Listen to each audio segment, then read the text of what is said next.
Hello, everyone. This is Crystal Roman here, and thank you for joining us tonight. I am the CEO and founder of the Black Latina movement, and we are collaborating tonight with the New Eurekan Poets Cafe for a night of spoken word and poetry and short stories on the theme of silence. Silence can mean anything to you. It could be happy, it could be sad, it could be whatever you want it to be. And so we decided to get together to explore what silence means for women. Tonight, we have an independent writing collective facilitated by Cherie B. And we have four amazing performers that are going to explore what that means for us. And what's important for us as a collective of women is that women can determine what things mean for us. We don't have to fit into a box. We don't have to do what others think we should do. We can make silence and how we perform and what we feel, however we design it. And so that's what really propelled us to move forward with this idea of what silence means for us. So tonight you're going to hear four incredible women. We have Cherie B, we have Sasha, we have Desiree, and we have Lirespect. And you're going to hear these women tell their stories on what they feel silence is. And then you're more than welcome to go into the chat room and give your comments and your thoughts, your feedback, questions. We'll have a Q&A thereafter. And you could let us know what you thought about the amazing performance you'll see tonight. Also, we just want to thank the people who made this possible. So we'd like to thank the National Endowment for the Arts, the New York State Council of the Arts, the New York City Department of Cultural Affairs, the Amazon Literacy Partnership, the Academy of American Poets, The Tonight Show, Lift Every Voice, the Mid-Atlantic Arts Foundation, the Hispanic Federation, the Shelley and Donald Rubin Foundation, the Literacy Arts Emergency Fund, and the New York Community Trust COVID-19 Response Fund for helping us provide free online programming. So we thank you all for coming tonight, and we will begin. So again, if you have anything, any feedback, any comments, anything, please put that in the chat room. We'll definitely be taking a look at the chat room to let the performers know, and then we'll have a Q&A thereafter. Okay, so today we're gonna start off with Desiree. Hey guys, thank you so much, Crystal and Chris. I'm really excited to be doing this. So thank you to the Black Latina movement in the New Eurekan's Poets Cafe for organizing this great evening. And so in my piece, just as a short disclaimer, there are some explicatives, but I don't mean to offend anybody in that moment. And so my piece is called Silence's Evil Occupation. The androgynous sounds of Cher played in the background as I sat on my bed on a usually warm late October night.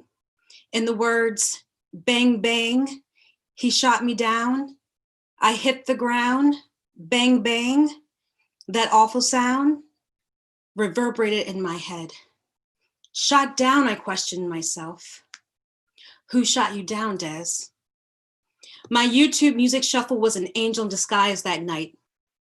It knew something I did not. As I thought of the lyrics of being shot down made its existence into my cerebral cloud, I was rattled. I was haunted by the beat. I had been sitting on the bed for hours without realization, staring at a blank wall filled with memories I wished to forget. As I started to come out of my self-induced withdrawn haze that I had been in for 6 months, Tina Marie's Out on a Limb played so elegantly that I noticed a shift in my mental status so monumental that I played the song on repeat for 2 hours. And then Tina said, what am I gonna do? I'm out on a limb and I'm giving in to you again. I jumped off the bed and said to myself out loud, something is not right. You're not well. I paced in my tiny bedroom, spooked at this latent stream of consciousness. I went to my mirror and looked at myself and said, where has your mind gone, girl? What has happened to you? It was then I realized I was at war with mental illness, a dirty little phrase no one musters the strength to mention because of the fear of being looked down upon. Thank God for Cher and Tina that night. They brought me out of a coma that I was placed in due to psychological warfare named depression, anxiety, and obsessive worrying. And oh yeah, that motherfucker. But this is not a tale about him. Me? I'm suffering from mental illness, I said to myself as I looked at my changed frame in the mirror and baggy skin I never truly noticed before. Damn, what happened? I went over the details in my head and finally comprehended I was a moving shell without cognition. I was a zombie. The battle of silence via mental illness had waged a war against my mortality. The soldiers of depression, anxiety, worrying, and that motherfucker were detected. The cognizant battle began at that moment. The war general released the weakest links first. Their strategy was quick and nimble. I could feel the illness wanting to feed off the crumbs of my mind. This was a cavalry of evil ass internal combatants. And I asked myself, what did I do to deserve such unkindness for such a war to be waged? The 2020 lockdown due to the COVID-19 coronavirus forced people into their homes to quarantine alone or with family. I was solo by my own choosing. I thought to myself, the quarantine would grant me opportunities to explore my psyche and heal myself unbothered and unwatched. Prior to the lockdown, I knew I was working myself into the ground, upset about love's past and unhealed from family woes and bad decisions. Yes, girl, save yourself. Yes, I'm going to save myself, I thought in mid-March. Hallelujah. I was grateful that I had time to learn myself and repair what I thought was once broken. I could be home and heal. Yet, the silence of the lockdown, the mental cavalry broke me more than I ever was before. I was lost. Then many months later, on that warm October night, I remembered my March 2020 self and realized I had been MIA. Sometime between early quarantine and the Cher Tina awakening, I realized the battle of silence attacked my peaceful disposition so deep that its stealthy pursuit tried to disarm my inner essence, and it left me with battle scars. The muted troops marched in so fast that my head could not spin in disbelief. I never saw such an act of aggression against my mind. Again, I ask, what did I do to deserve such crime? This heinous assault left me with wounds so vivid that the blood stained my soul. Those who fail to plan have no plan, but mental illness is a silent killer that has such an evil occupation. It's militarized and strategic in its unwanted racket. These silent legions are not lazy. They worked hard to do their worst against me. Its force was motivated to kill my zest for life and be one of those bitches watching soaps and remembering her life as it once was. Shoulda, coulda, woulda over a man that discarded everything about me. Unhappiness with the own positions that I placed my own life within. Unresolved mommy and daddy issues that have dragged on into my adulthood. The War Council became present and known. The whys began to make sense, and I observed their position was camouflaged within me all this time, and the fucking coronavirus triggered their release.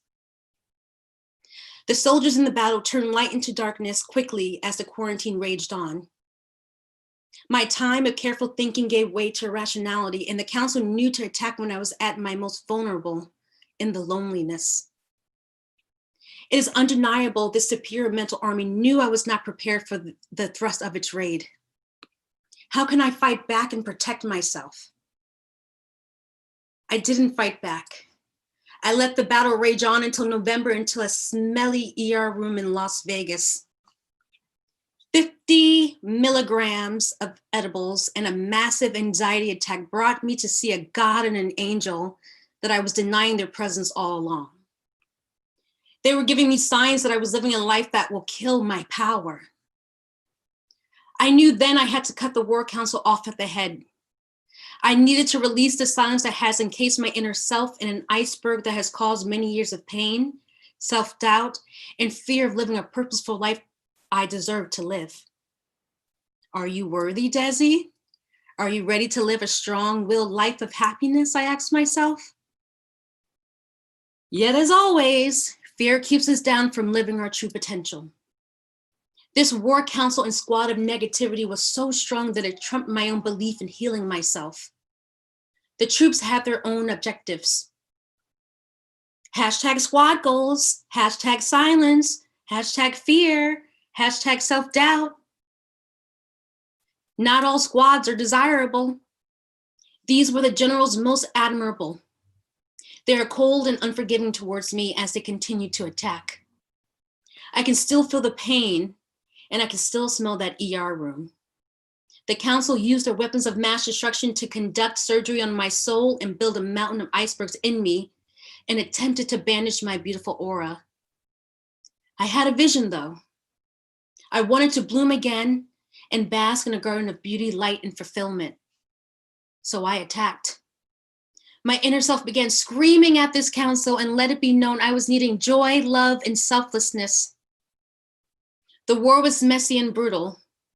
Many casualties lay at bay: friends, past lovers, family, bullshit.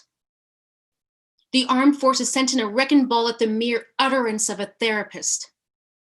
However, my vibrant soul is more resilient than I thought. I made an appointment with a therapist and began to fight for freedom and to discharge this illness from my body.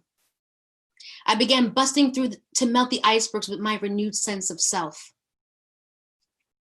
I may not be as wealthy as these silent troops, but I have tactics that are even richer. I began to chip away with X-ray vision and heat up the ice mountain.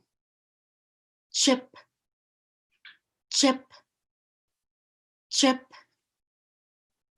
I can hear the gears of the Army's tank as it had realized I have options and tools and tactics to defeat it.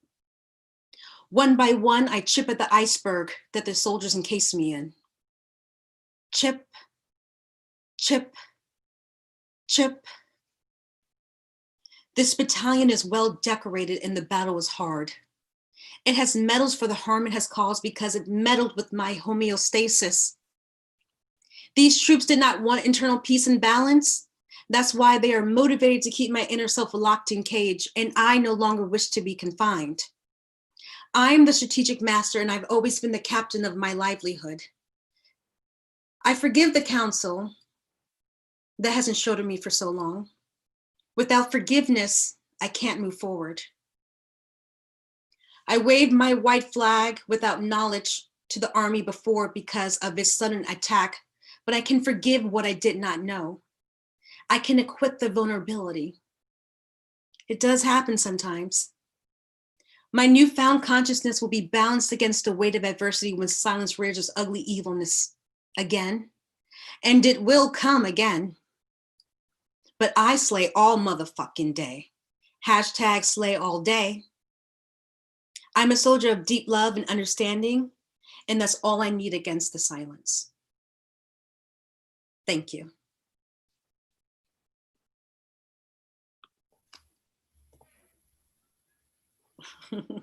Thank you. Let's all give Desiree a round of applause.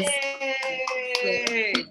That was awesome. I love how it was so relevant. Like you put the hashtags and you put Corona in it. What can you give us a little background, Desiree, to your writing process and what made you use the topics and the things that you talked about in your piece?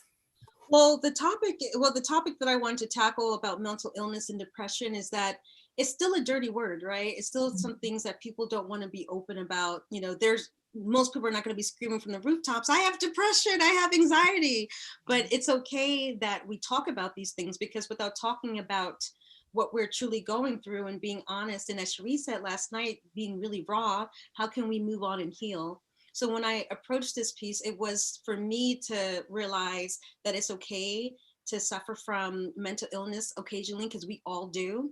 Yes. And the best thing to do is to recognize it and to seek help. And so as I was writing this piece, I wanted to talk about that. Well, this is what I've gone through. This is how I was fighting it. But when you're in such a state, you can still be down. And it's hard to get out of your own way sometimes. And sometimes things just happen that, make you realize I have to change my path, or it's going to put me in another path I do not wish to be on. And so the writing process really, I've been part of the writing collective for a few months, and just learning from all the ladies who join every other Sunday, just about how to be descriptive, how to really just let out the voice and just really enjoy the pieces that you work on. And then really it was just a great mental exercise for me to know that I'm going to be okay, and that others who suffer from any mental illness, they are going to be okay too. And that's true. That's so true, because it's like when you know you're not alone and you have other people to kind of say, "Hey, I'm going through it too." I think that's what makes us stronger, when we're in a space that we could all we could help each other, where you don't feel that this loneliness and this isolation. I We think don't everyone feels that way. Yeah, we don't have to suffer in silence. And just to know that there are so many, that's one of the things I was saying about options. You have tactics, there are resources that are at your disposal. Not everyone has insurance, so not everyone can afford to go to a therapist, but there might be free services, or sometimes leaning on good friends and family members who care about your growth. That's if that's the best that you can find, then that's where you can go. So I do the writing collective as therapy. I am also part of a cannabis community, and they do a mental health check-in every Wednesday. And it's just great to have all these resources, a therapist, to have this collective, to be able to share this piece with other amazing individuals that you created, Crystal and Chris. So thank you. And everyone feels that way. All the feedback is it's great. It was a powerful piece. Congratulations, Des. Wonderful piece. Brave, strong, beautifully written. Everyone is just they love the piece. They said it was powerful. This was powerful. Mental health is such a touchy topic, and it takes so much courage to discuss. Thank you, Desi. People said they were glad that you shared it. It was powerful. So everyone feels that way. So Desiree, before we move to the next performer, I just wanted you to share with everyone in the group chat how they can follow you moving forward, your next projects. That way, before we end, I don't want us to get caught up and then we don't get to share that. So take a moment to go in the group chat and tell everyone in the chat, tell everyone how they can follow you and stuff. I definitely will. I'll put my Instagram in there, and in my name on here on Zoom, my Instagram handle is DesiFries85. So you can see that there as well. Thank you so much, Crystal. You're welcome. You're welcome. Before we go to the next performer, though, I do want to say, if while the performers are performing, please turn off your cameras, because it can get distracting for them, just out of respect for the performers. So next we have Cherie B, and she is going to share in the theme of silence her piece. Well, thank you so much, Crystal. And I just want to give a shout out to the New Eurekan Poets Cafe for having us tonight, for Desi, who shared her piece, and the other two ladies that will perform right after I perform my piece.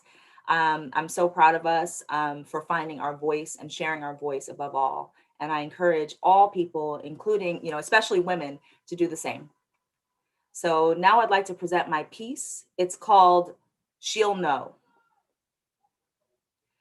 I push back and settle into the wooden chair, fascinated by the rest of the scrumptious feast we have spread out, and exhale big belly comfortably into my fuzzy sweater. I stare at my top shelf old-fashioned and stir slowly to see distinct flavors melodically merge. Bobbing the big ice cube up and down, I sip and savor this worthy splurge. Umami. The muddled orange and cherry washed down parsley and warm butternut squash. I don a joyful grin as I am finally surrounded by generations of family who have willingly traveled across state lines to give peace a chance. On this rare, sacred holiday together, All are dressed in festive reds, creams, and black. We have gathered to break bread and erupt into laughter. And as we celebrate the passing years before they pass us by, my phone flashes brightly and I read your late reply. My bad. My car broke down in Jersey. I've been trying to get help for the last 2 hours. I don't think I can make it, babe. It wasn't what your text said. It was how my intuition translated it to my spirit. This was supposed to be the year that you occupied the seat next to me, raised your glass of white with ours, passed the cranberry sauce, shared what you were thankful for when it was your turn, where I blush and we sneak kisses as pine-scented candles glow and burn. Later that night, after hot shower and warm tea were complete, I sit at the edge of the bed, naked and slouching in the gray of darkness. The cars have stopped rolling down this damp one-way street, and the busy toddler in the unit upstairs, alas, is fast asleep. My brows are furrowed and frozen as my blood starts to thicken.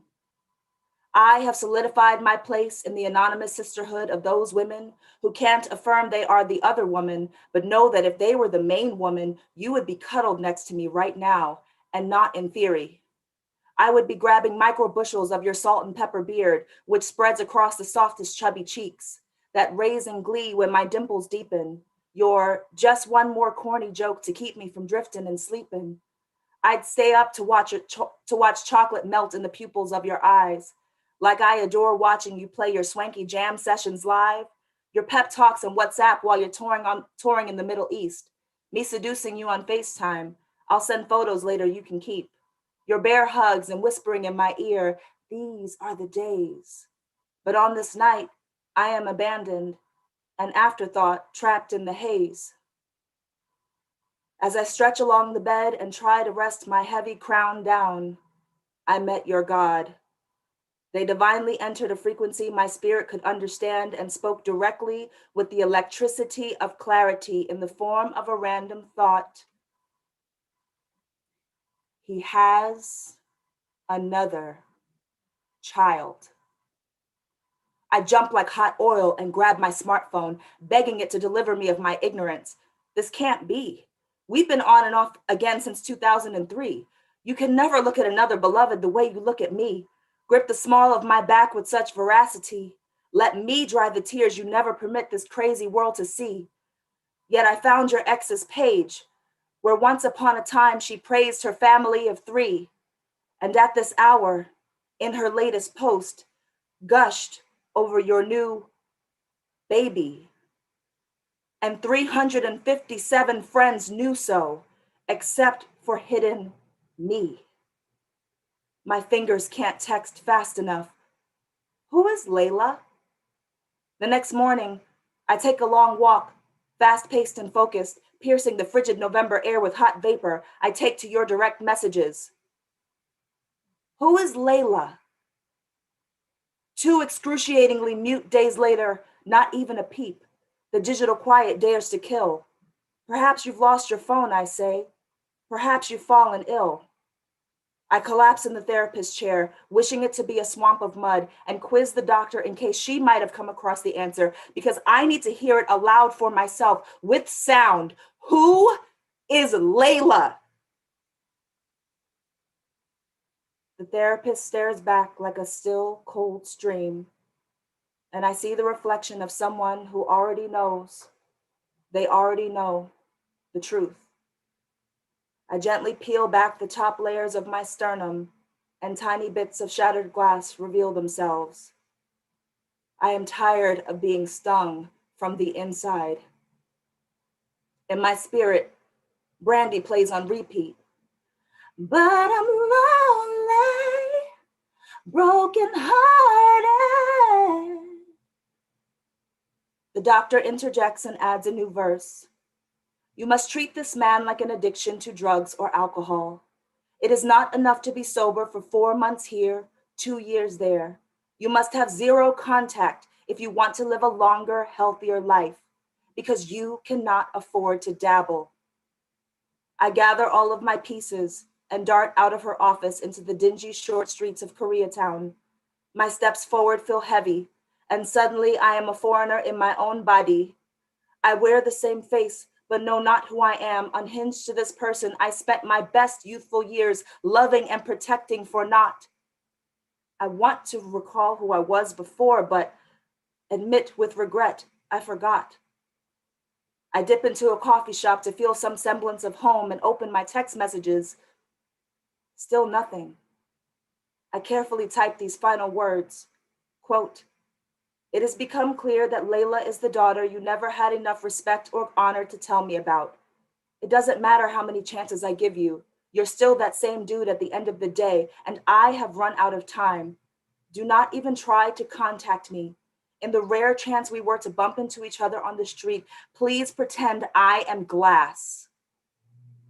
I click send. My heart stops. Salted caramel, black. That's me. I'm truly by myself now, released into the wild, wide-eyed but free. I may be alone for the first time in forever, but I choose to thrive in my single life in exchange for being held hostage by your double life. Space and its distance used to taunt me in between our visits. Silence and its deafening used to terrify me with its threat of disconnecting us. But now, both space and silence would be my sisters, walking me back from stony ledges, my heroes in this ethos, my dear safeguarding hedges. They keep me treading and afloat when my soul pleads to go under. Embrace the peace of what is real, what is mine and divine, so I don't question or worry or wonder. They cradle me to sleep and are the first to greet me when I crack my eyes open to the peeping sun. Along with my crystals, guard me like invisible pistols. Without access, you are done. I have won. But most of all, I have time to assemble broken pieces. But most of all, I have time to see nephews and nieces. But most of all, I have time for intention-making men. But most of all, I have time to write poetry again.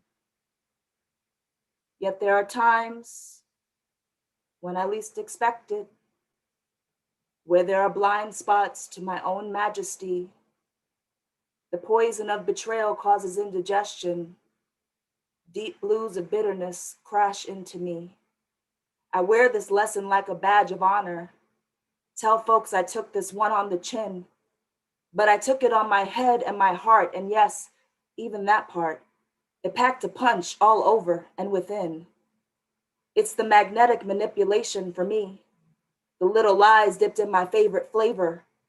How you flashed a glossy halo in your how you flashed a glossy halo in your handsome when the devil's in the detail of your behavior.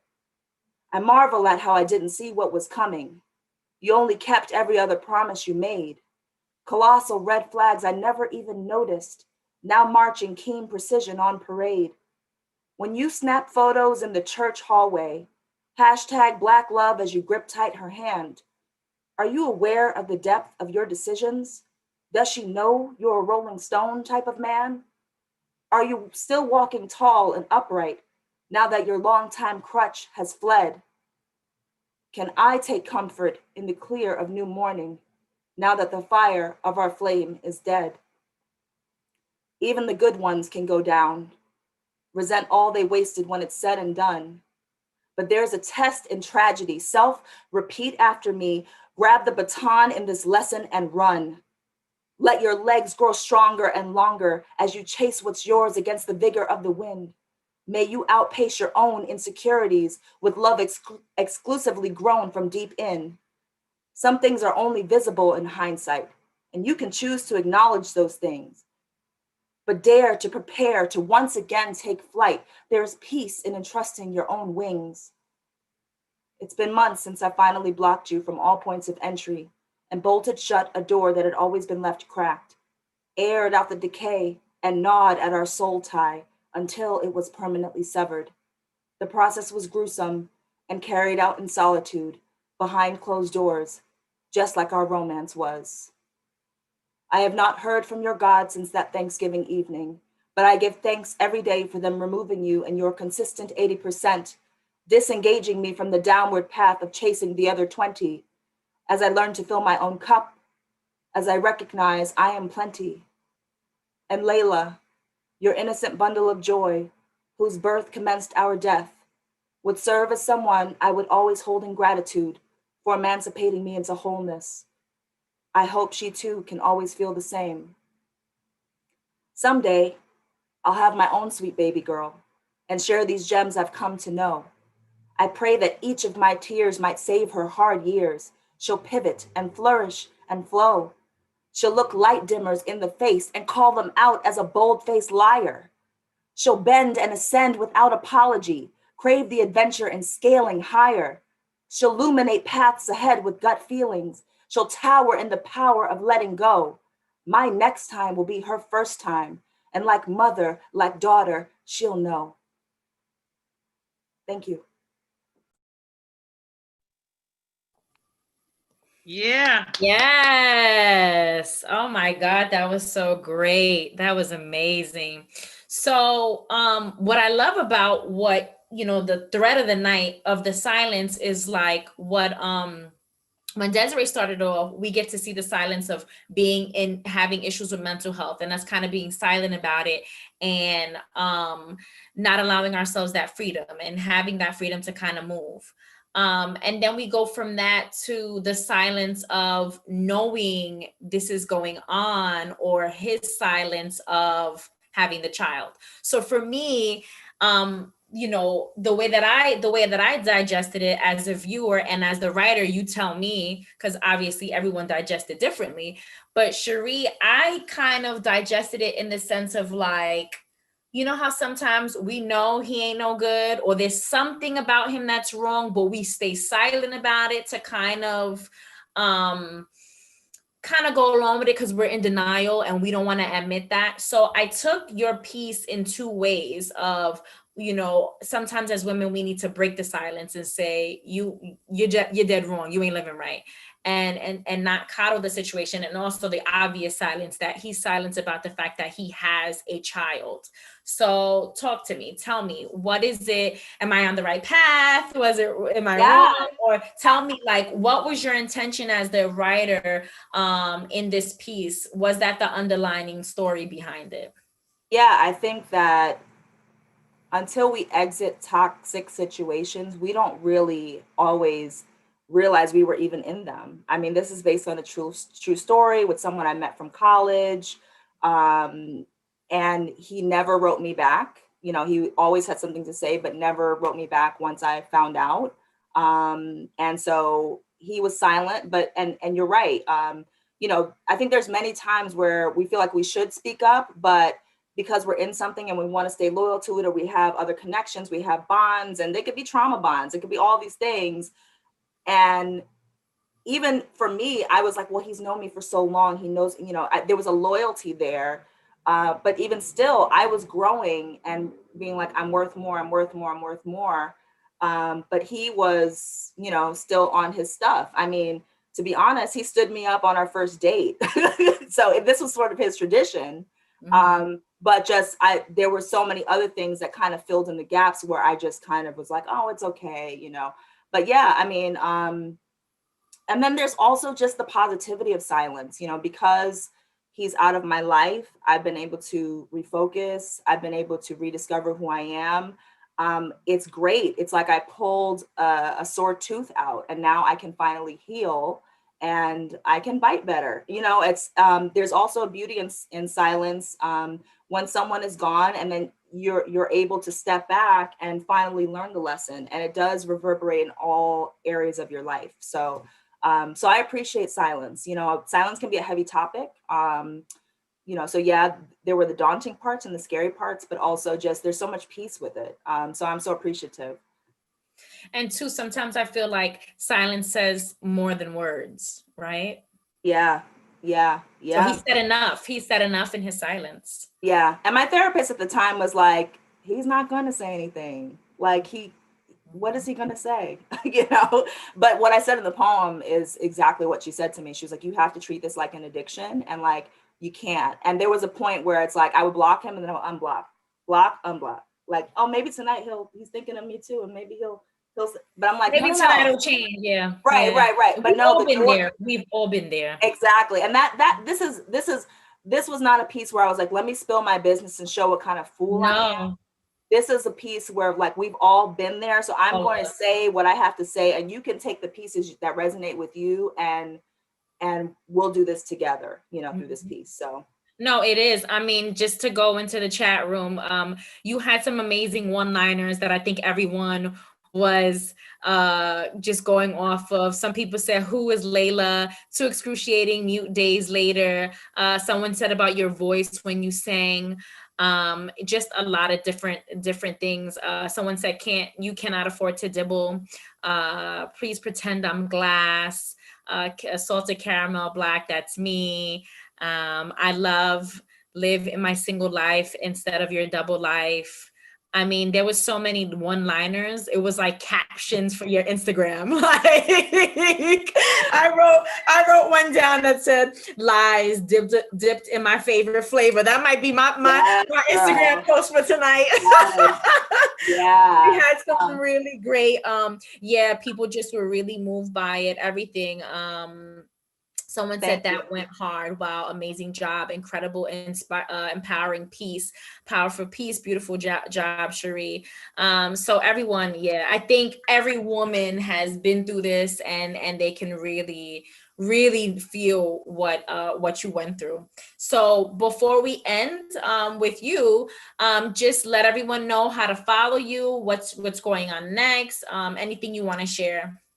Okay, well, what I said in the poem was true. Now that that influence and other influences are out of my life, I've had the time to actually rediscover myself as a writer, and it's part of the reason why we started the Women's Writing Collective, which is actually a rebirth of an old women's writing collective that I've been a part of. But since everyone's been in quarantine, I felt like there's a lot of people who have wanted to share their voice now. And we have, we're a diverse group. We have people that just write in their journal sometimes. We have people that write blogs for work. We have some people that are professional published authors and spoken word artists. You know, for me, this is actually a great, this year I've actually found myself again as a writer, and I'm willing to share my voice again.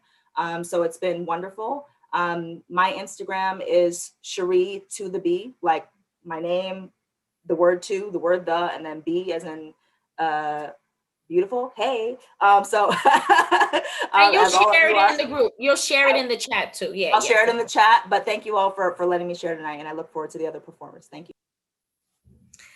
Okay, thank you everyone for all the great feedback, and keep it going, because don't forget, before we're done for the night, we will open it up for a Q&A. So any questions, if you're writing things down and you don't want to forget, that will be great, because then we'll open the piece up to everyone asking about what they think about tonight's performances and questions for the individual writers. So now moving forward in our theme for silence, you guys are now seeing how this is moving, whether it was mental health, whether it was someone having a double life. We're going to move forward in the theme of silence, and our next performer is Sasha. Hi, thank you. I'm sharing a short story. It's in the science fiction genre, and it's entitled Whispered Sun.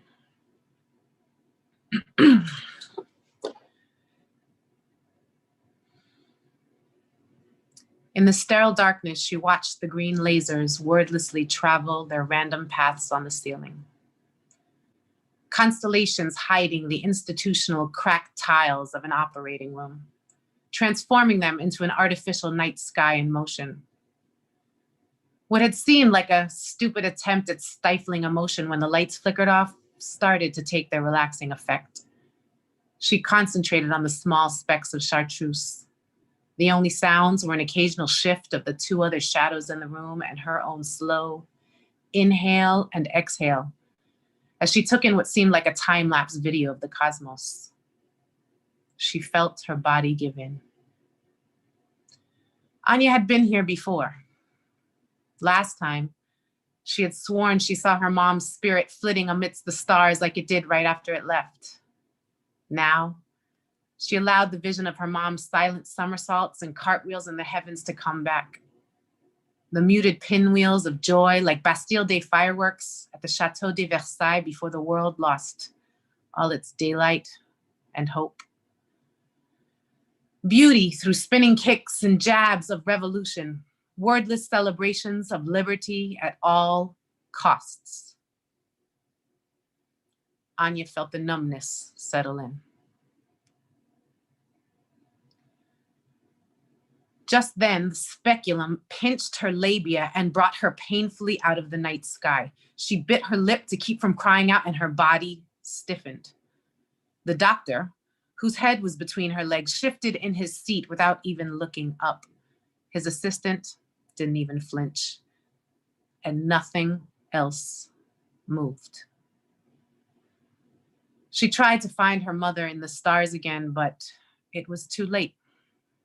The cold emptiness of the room made her feel like a slab of meat on a butcher table, all sounds sucked out by darkness. Last time, she had had to work up a sweat, mustering the warmth of the sun from the old world to soften her womb. She had recalled summers before the long lines for food and fuel, when July and August meant sun-tightened skin or saltwater healed wounds, when family vacations were about sand-drenched picnics as opposed to gray month-long trips inland to state-enforced shelters. That first time, the warmth had been about welcome and safe passage for her son who was being implanted. The amazing spirit had chosen her and was making the journey to live inside of her for the next 42 weeks. Her beloved boy, the honey drop, for whom she had whispered, "You are so loved. We are waiting to hear how you want the world to be, and we will fight for it with you." And he had come, magnifying and manifesting his magic and that of her mom, his abuela Manuela. This time, there were no welcome whispers to interrupt the blanket of quiet dark. This time was the opposite. She was trying to give in to it, let it swallow her so she could survive until the end. She had come voluntarily because she knew if what she had accomplished in the past 5 years had been discovered, she would be under scrutiny, and the sterilization would have been forced and brutal, as opposed to by choice and merely very uncomfortable. They didn't know what she had done, that she had completed the cycle already. The old ways had been passed down in ceremonies of blood and honey. All that power they were trying to cauterize by government-sanctioned reproductive restrictions had already begun to gain its own momentum in other family pods like her own. Those who had been able to make the sacrifices needed to maintain the sacred current. Whatever it took to hold on to the ache of the ancestors and have it flow directly into the future veins. Her mind floated back to her mom's final plea. Anka, open the curtain so the planet can fly free, hands flitting up to her hair and motioning as if she was brushing something through the wall of windows into starry sky. Looking back, Anya knew it was her own spirit she was ushering through. Manuela had been very aware of how close she was to the energy of creation and her own power at that point. She knew what was happening in the world around them. She had seen firsthand how political interests were literally smothering the will to sing, learn, and thrive from the younglings. Screen time replacing relationships and ruptured generational knowledge had killed off so much of what their tribes held as truth. Her story and the ways had stopped being a thing known through their bodies and breathed out by the elders. Forced-fed artificial intelligence was what was expected from family units if they wanted to live within the grid. And living off the grid, well, from what Anya had heard, that was suicide. Either way, everyone had been cut off from the physical sensations of freedom. Dance, song, death, and birth. Everything was a truncated video of social interaction to be ingested and spit back out in order to get your ration at the food lines. But mother and daughter had made plans long before it was too late. Manuela had drawn a roadmap for Anya as to how the cycle could be maintained. They went to the island to release her grandmother's ashes into the river, and they had bloomed like a lotus flower in the water, just as her own mother's life truth expanded into her consciousness. She knew then that when the time came, they would have to become invisible to enact the rites of transition and welcome. Completely off radar of the forces trying to institutionalize them. Their entire pod had helped hoard away provisions so the two of them could escape into the woods, to a safe house with windows all around to be with the trees. Anya had cared for her beloved mother, preparing the ancient rituals and foods. They had sat outside watching the fireflies do their disco dance while Manuela had begun to meditate on the transition. Working hard to undo the threads of attachment and usher in the everythingness, she told Anya to allow the pinpoints of light to guide her elsewhere and let the world melt away. That was the key, the link to the then, the now, and the to be. In the end, when Manuela had successfully shifted over, it had been with some unexpected help from the local underground witches and their herbal concoctions. The ancient coven had made it clear that the youngling was to come soon, within 3 years, in order for the truth to survive. Hours later, Anya had seen the wonder on her mother's face as her spirit became one with it all. Right before leaving completely, Manuela looked directly at her daughter, and Anya saw her unborn son's gaze for the first time. The next night, she and her love partner had seen the cartwheels in the stars and knew their son was on his way. They began preparations immediately.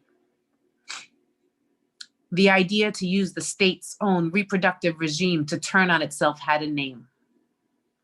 Lucas Manuel. Welcome. Thank you. Beautiful. Yes, that was awesome. Sasha, thank you. As a mom, I could totally appreciate that because it was like there is this kind of like dance and this when you're anticipating and you're going through this 9 months and this whole thing, you're wondering about what you're passing them along and what you're giving them and what they're gaining from everything. And if you're thinking of all the DNA and all the family genes and things that are boiling up into that moment, and your words are so beautiful how you painted that picture of that moment and those moments leading up to that. Tell us about your process. Tell us about when you wrote this. What were you thinking of? What were you feeling? Tell us about these characters. So a couple things. So there's a lot of truth in here. My mother passed away 5 years ago, and there was just a lot of magic and fairy tale in the process. Like we did it. We did it in a way that it was so, and I started writing then about it all. She was also a historian, and so she was all about facts. And the only way I was going to be able to write this was to make it fairy tale, because otherwise it was going to just get too caught up in facts. And I just found writing magical realism and sci-fi just helped make sense of it, move through it, and also capture these moments, like you're saying, of death and birth that are so outside of reality, and involved in cycles and spirituality that is bigger than us, that we are part of in this very vast way, I guess. And so I started writing this kind of genre when my mom passed, and then my son was born 3 years later, and it was just the experiences were so embedded in each other. Like my mom was just all up in there. And then when the pandemic hit, I returned to the writing of Octavia Butler, and also of Adrienne Marie Brown. She had edited a book of short stories called Octavia's Brood, and she and Toshi Reagan also have a podcast called I want to get it right because it's called Octavia's Parables. And so I'd been, getting back into sci-fi as a way of explaining not just these beautiful cycles, but also the oppressive, intentional, systemic situations that we find ourselves in, specifically right now. When you were at one point, I felt like we were talking about the women in Puerto Rico. Remember when they were, and I don't know, this is again how I'm interpreting it as an audience member, but how when they were sterilizing them, and it took me back to that, that historic moment, knowing that they were sterilized. And I mean, this is not just in Puerto Rico, this is all over the world. And now, and on the border, I mean, this travesty has been done to women. So your piece even brought that to my mind as I'm listening to it. And you just tapped into so much. Yeah. It's just, the genre just allows for it. It's just great. I don't know what, I think Octavia Butler as a guide right now in this moment has been really powerful. So I give it up to her as it's a homage, I guess, in some ways. Your earrings, Yes. They're beautiful. Thank you. So these are originals. This is Brianna Taylor. These are earrings made by a young woman by the name of Jolie Saintville. She is a sophomore at LaGuardia High School. She's a phenomenal artist. Look for her. Her earrings were recently caught on the HBO show Betty. Her handle, and I will put this in the chat, is Curly Girl Jolie. Fabulous artists. Check them out. Keep your eyes open for them. She has several renditions of them, and yes. Awesome. Next, give it up for the next generation. Yes. Everyone is just feeling the same way. They're saying it's beautifully written, it's hard hitting, it's a great piece. They loved Anya and Manuela's connection. It's a great piece. It's an amazing piece. Thank you so much for sharing, Tasha. And again, in the chat, right where people can follow you, what you have going on next, and all that amazing goodness. Will do. Thank you. You're welcome. So now our last performer of the night, the amazing Lyrispec. Hi, thank you so much. Thank you, Crystal. Thank you, New Yorican. Thank you, Black Latina Movement. Cherie, Sasha, Desi, you did your thing. It's beautiful to be in community with you, and thank you so much for offering and opening up this space. Thank you, everyone else, for being here. I'm gonna jump right into my poetry. My name is Lyrispec. I'm located in Philly, originally from Baltimore, Maryland. Shout out to all my Philly folk in the house and everybody worldwide. So this first piece is brief, and it's a stream of consciousness on silence. It's called Notes on Silence. I do not believe that exist. At best, it's ghost-like and amorphous. Something thought or perceived, but an impossibility. There's no such thing as only an accidental admission of our mortality. It is the absence of immediate environmental sound, rather the inability to detect the aforementioned circumstance. It is a dance. It shifts power, feeds paranoia, inspires hope, protects the guilty and honors the dead. It devours and will not be left unfed. And oh, how it shapes. It reproduces and assassinates. Our survival staked on the separation of sound. Hearing is 20 to 100 times faster than vision, meaning we are meant to listen. If a library closes in the hood, who observes does it have a pre or post, like in a room when a spirit leaves its host, of extinction, of genocide, of humility, of pride, the sound of brain cells regenerating, the presence of God, the hum of the earth, the looming third of a tete-a-tete, the answer of the cowardly, the bad influence of inappropriate laughter that bursts through, prodigal son of sound, fallen angel of frequency. It is the brilliant absurdity of John Cage's 433 composition, a comment on the human condition, the oral art of the mind holding a mirror to its subject, causing only reflection or examination of what is already present. The universe playing you like an instrument. It is intimate. Is an insular distinction, vocabulary of the narcissist, is a social experiment. We call something silent as if it does not exist, just because we've not evolved to experience the gift. Thank you. So that's my first piece, Notes on Silence, just experimenting with words. This next piece and my final piece is called Somnyoma, the Reclamation. I wrote this for Zanelli Maholi. They had their US premiere of Hail the Dark Lioness, Somnyoma Konyoma, at Spelman Museum. And I wrote a whole piece, and then I got in the room with the work, and I wrote all night long. And this is the result of having seen this work up close. I have come to save myself. I am not afraid. Come to exhume this body from an unmarked grave. Deep amorphous melanin, sweet black night, merciful sword of opulence, authoring scripture with light, progeny of God, icon of pulchritude, earthbound perfection, profound arresting muse. My body is an untold story, a rare and distinct expression, an autobiography unfolding, an archive of selves.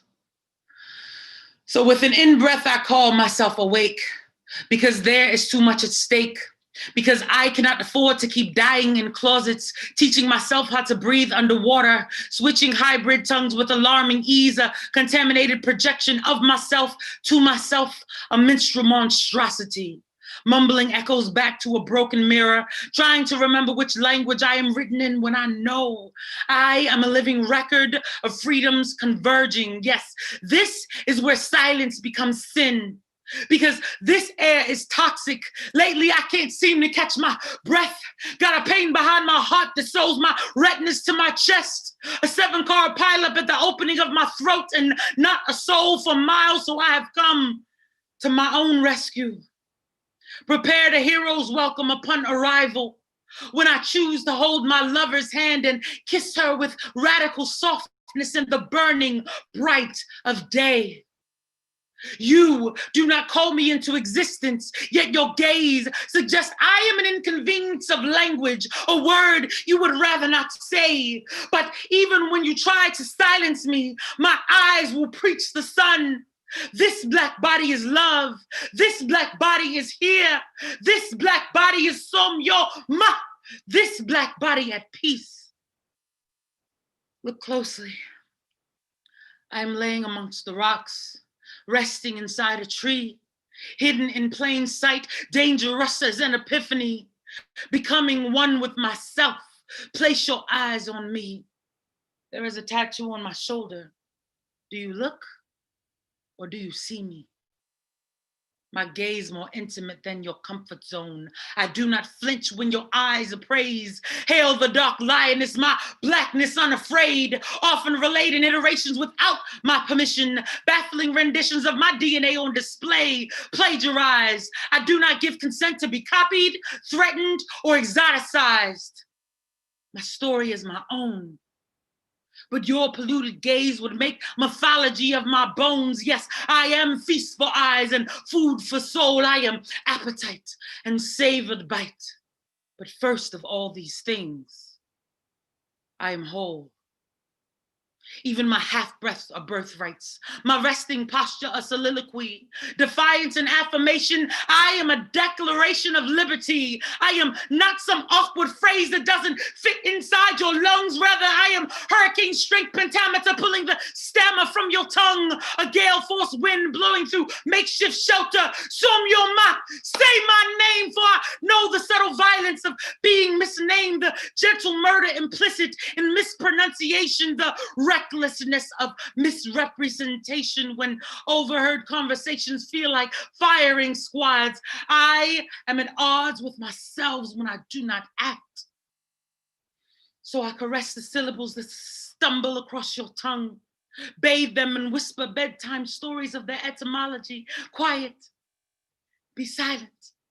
This darkness is glorious. This fierce beauty, cognitive dissonance for the colonized mind, a well-placed explosive in the heart of a virus, a disruption that calls you awake with an in-breath. No, I hear, but I do not listen when you say that I do not belong in this particular place, when your eyes police me and your actions insist that I continue breathing, but at my own risk. I will not spend my life as a mispronounced phrase because you refuse to learn my name, though you have called for my erasure. I persist. Behold, I am a monument unto myself, a sacred gift.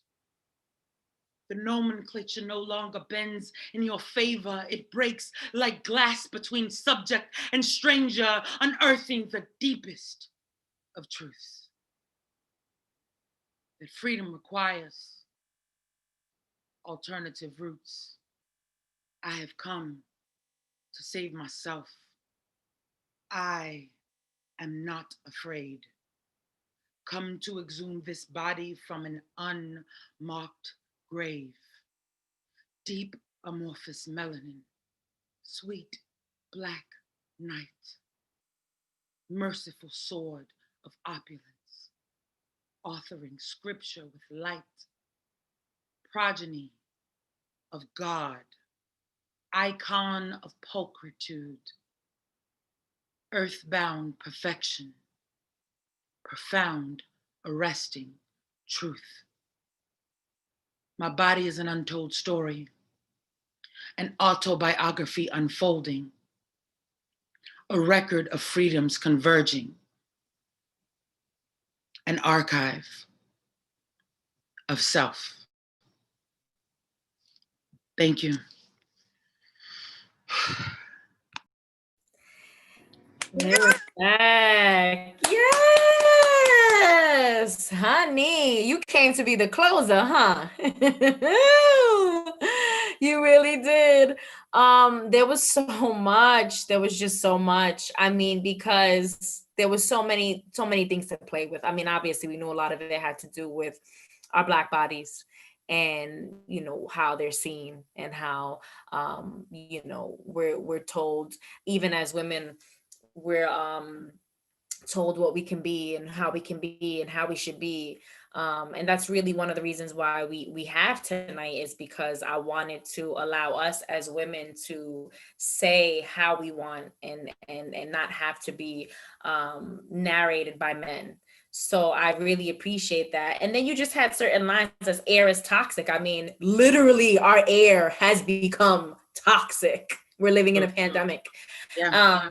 So I just feel like there was, you had so many plays on so many different things. And I truly appreciate that. I know all the, audience members feel that same way. I guess give a little backstory. Tell us, tell us about yourself. What made you make these choices? We know that you had seen a film and it really was your response to it. But tell us more about this journey and your choices. Sure. So Zanelli Maholi is actually an artist from South Africa who premiered their work at Spelman. And it is a stunning collection of Black and white photography where the subject is Zanelli, and they look directly out into your soul. Like the way that they captured themselves is just really unfathomable. So I studied their work and I combined my own experiences with this piece.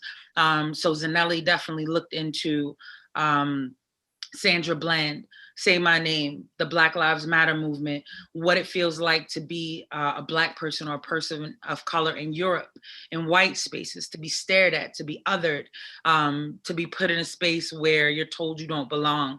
So really what the work said to me is that I belong no matter what, no matter whether you say I belong or not. So it literally is a reclaiming of self.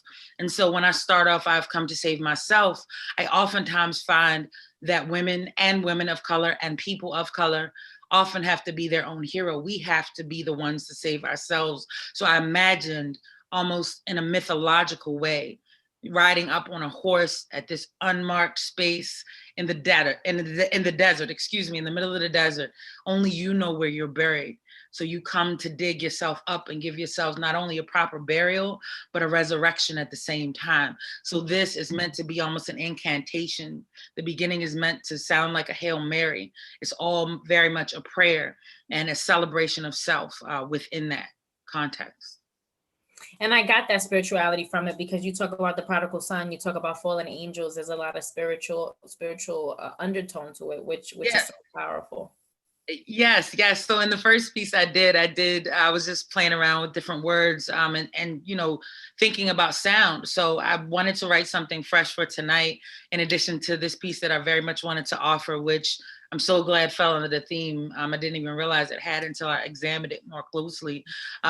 Even with sound and silence, they're literally, in my opinion, there's no such thing as silence. There just isn't, right?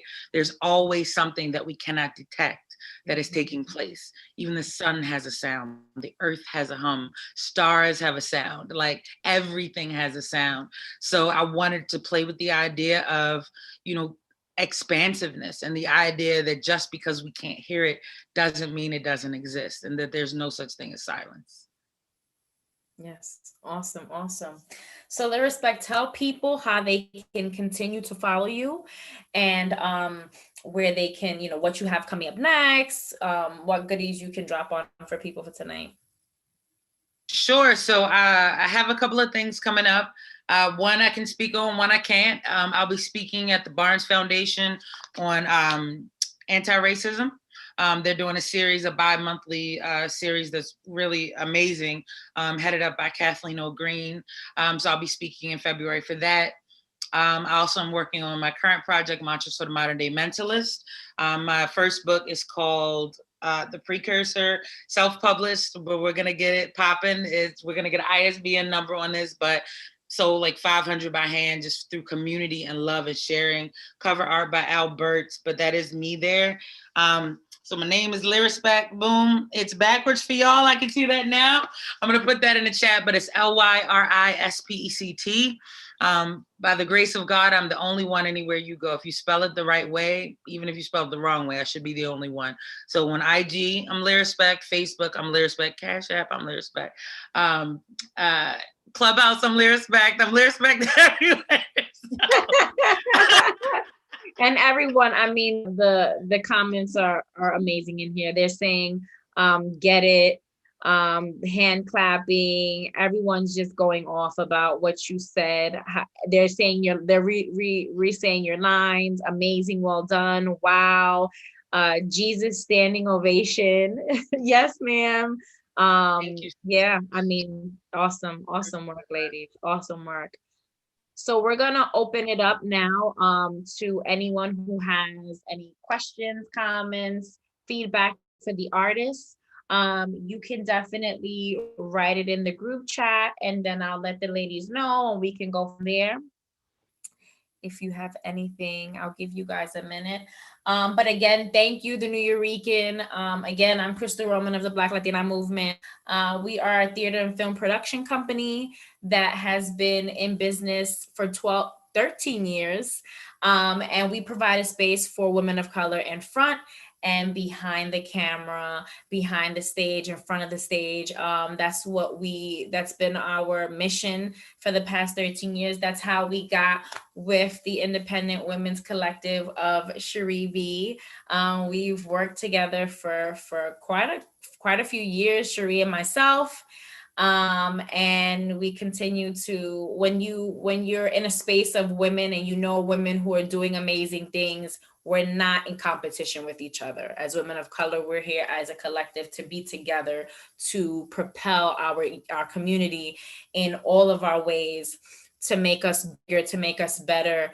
All women of color, Black, brown, even as women. So it's not only just women of color. Obviously, we know that that's a space that is so underrepresented, but at the same time too, we have a bigger fish to fry, and all women have been just put down in the sense that we haven't been able to tell our own stories. A lot of the writers are men, and not that men can't tell a great story, but let me tell my story in the way that I deem fit.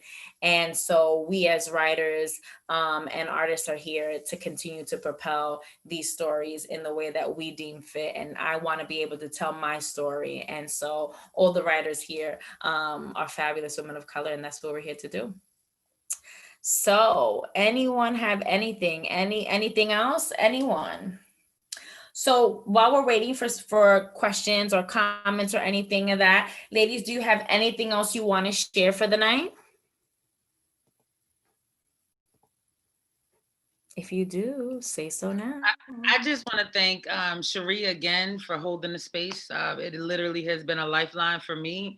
Having a community to join a couple times a month has really kept me afloat, even when I couldn't make it, knowing that it was there. So I just want to just big up, like, out of the kindness of your heart and your spirit, you opened up this space. And I've met my sisters Desi and my sister Sasha and Genevieve. I see you too, and so many other folk that have popped their heads in.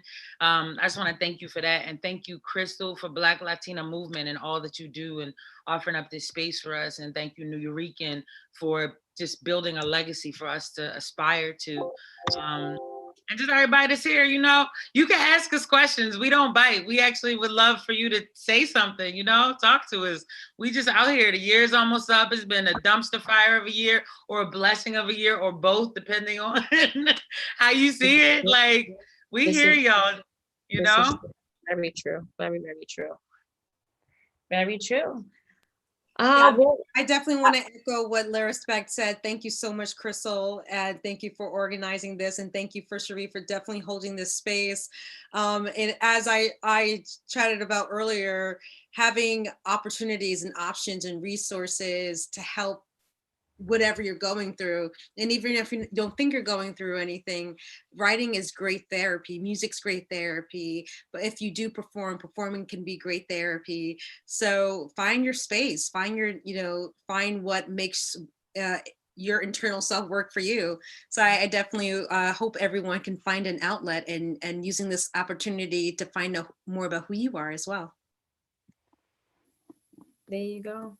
Summer wrote, just wanted to thank these powerful women for sharing. It was so uplifting and inspiring. Thank you. When is this happening again? Well, Cherie and I will work on bringing, we're hoping to try to do this once a month. And if you follow all of our social medias, you'll see the next time we try to do this again and change the theme every month. That's really what the goal is. So keep looking at all of our social medias, and we'll continue to update you guys on what we're doing with the next with our next set of shows and performances and different artists. Yeah, for sure. And Crystal, you said this will be available for people to see afterwards as well? Yes. So the New Eurekan is going to be streaming it on their Facebook and YouTube channels. Yep. Thank you. All right. All right. Well, thank you everyone for coming tonight, and thank you for being a part of this. Someone said, were any of the women who presented tonight first-time participants in the writing group? If so, what prompted you to join? There we go. That's a good question. That for me, well, I've known Cherie for 8 years. We used to work together, and we were on the same digital marketing team. And I realized her power for writing back then and performing. So when she told me about this writing collective a few months ago, I was just like, this is definitely a space just needed, as I was talking about, for therapy. But this is actually the first time I've ever done something like this before. And so I had a lot of great coaches between Sasha and Lyrispect and Cherie and others to be able to participate in this for tonight. And so, yeah, so first time doing this type of performance, and the first time being part of a writing group, especially a women's writing group. And I can't thank Cherie enough again for holding this space, and I can't wait for our next collective meeting so we can work on some more amazing pieces. Yay! Awesome. Awesome. Love it. Thank you all again, and follow all of the artists that you saw tonight on all of their social media platforms so you can see everything they're doing, support them, and we'll continue this going. So have a great night, everyone. Again, if you know someone who wanted to see this and weren't able to, share it, repost it on the Facebook and the YouTube channel of the New Eurekan. And that's it for tonight. Thank you all for coming with our theme of silence. All the performers again, Sharibi, Desiree, Sasha, Lyrispect, thank you all, and you'll see us soon. Have a good night. Bye.